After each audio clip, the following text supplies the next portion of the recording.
इतनी खतरनाक तर्जमा की इमाम अहमद रहमतुल्लाहि अलैह। लेकिन नहीं, हमारे इमाम साहब फरमाते कि नहीं, काफिरों वाला अमल होता। काफिर हिंदू भाई अपने आप को काफिर नहीं समझिएगा, आप काफिर नहीं है, हम आपको काफिर नहीं कह रहे। काफिर हर वो बंदा है अगर मुसलमान नमाज का इनकार कर दे, कुछ नहीं नमाज, तो वो मुसलमान खुदे काफिर हो जाएगा। काफिर का मतलब ईश्वर की बात का इनकार करने वाला, काफिर का यह अर्थ होता है। हिंदू का मतलब काफिर नहीं होता। यहां तो फैला दिया गया, उत्तर प्रदेश का लाल मुजक्कर बोलता है कि भारत का मुसलमान हमको काफिर बोलता है।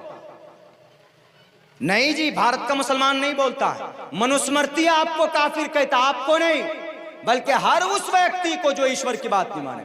ईश्वर क्या कहता है? ईश्वर कहता है कि अहिंसा, जुल्म मत करो। आप जुल्म करते हो, कोई भी जुल्म करेगा। ईश्वर कहता जुल्म मत करो, कोई जुल्म करेगा तो काफिर हुआ कि नहीं हुआ? काफिर हुआ, क्योंकि ईश्वर की बात नहीं मानना। अहिंसा सत्यम सदा सत्य बोलो। हमारे भारत का गुरु हम मंत्री जी, गिरे मंत्री को संस्कृत में गुरु हम मंत्री, संस्कृत में घर को गुरु हम बोलते। गुरु हम, मम गुरु हम जो की हाट, मम नमा अब्दुल्ला सालिम। गुरु हम गिरे से बना, गुरु हम से गिरे बना।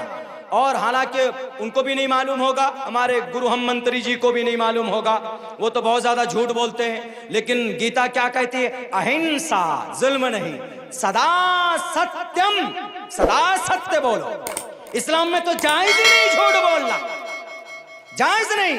अहिंसा सत्यम सदा सत्य बोलो, करो दस्तयाग, गुस्से को थूक दो, ये बातें हैं। लेकिन अगर कोई हिंदू भाई सनातन धर्मी इन बातों की, वेदों की इन बातों को नहीं मानता है तो वो काफिर है। वेद की रोशनी में ईश्वर की बात न मानने वाला। सेम ऐसे इस्लाम में है, अगर मुसलमान नमाज का इनकार कर दे, या कोई मुसलमान सब कुछ तो करता है, सिर्फ इस बात का इनकार कर दे फरिश्ता वरिश्ता नहीं है, कुछ भी नहीं है, काफिर बन जाएगा।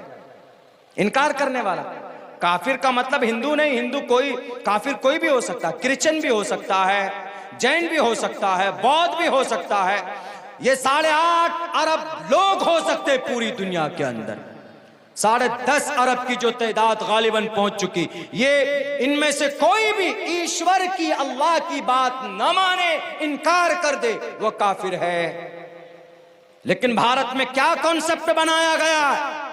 नहीं, मुसलमान भारत के सनातन धर्मी भाइयों को काफिर कहते हैं, बिल्कुल नहीं। आज भी हिंदू मुसलमानों की दोस्ती बड़ी गहरी है। आज भी मेरे स्कूल चले जाएं, 8 साल हो गए मुझे अपनी स्कूल खोले हुए, 2 टीचर शुरू से लेकर अभी तक हमारे स्कूल में 2 हिंदू टीचर है। हमको उनसे कभी शिकायत नहीं, उनको हमसे कोई शिकायत नहीं। आपका अकीदा है भाई, एको देवा सर्वभूतेषु गूढ़ा, इंद्रम मित्रम तिरिमग्निमाहि रतो देवस्य सुपर्णो गरुत्मानम एकम सद्विप्रा बुधा वदंती। यानी आप एक को मानो, अनेक को मानो।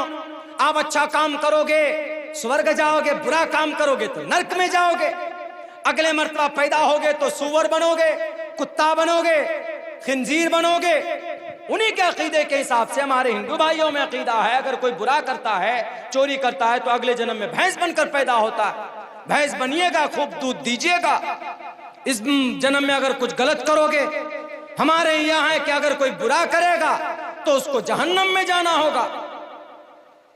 अकीदा अपनी अपनी जगह पर, लेकिन लड़ाई की वजह नहीं। तुम जब तक भारत माता नहीं बोलेगा, तुम देश का देशभक्त नहीं हो सकते। वाह भाई वाह, ये कौन सी बात हो गई?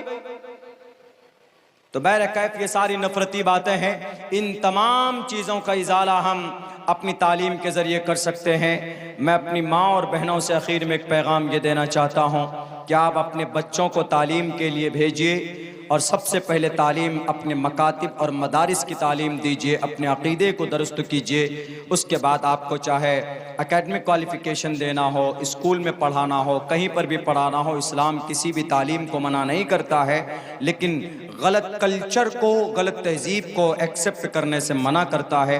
अंग्रेज़ी तालीम हो कि आप रशियन तालीम हो, आप तालीम कोई भी नॉलेज कोई भी हासिल कर सकते हैं, नॉलेज सारे अल्लाह तबारक व तआला के तरफ से है। लेकिन कल्चर जो है, तहजीब जो है, वह आप किसी को भी इख्तियार नहीं कर सकते। अंग्रेज़ी कल्चर इख्तियार नहीं कर सकते और आप यूरोपीय कल्चर इख्तियार नहीं कर सकते। इसीलिए मेरी माँ और बहनों से गुजारिश करूँगा कि हमारे इस्लाम में सबसे बेहतरीन नज़्म है, सबसे बेहतरीन माहौल है, माँ का गोद हुआ करता है। आप अपने बच्चों को तालीम के लिए आमादा कीजिए, अकायद से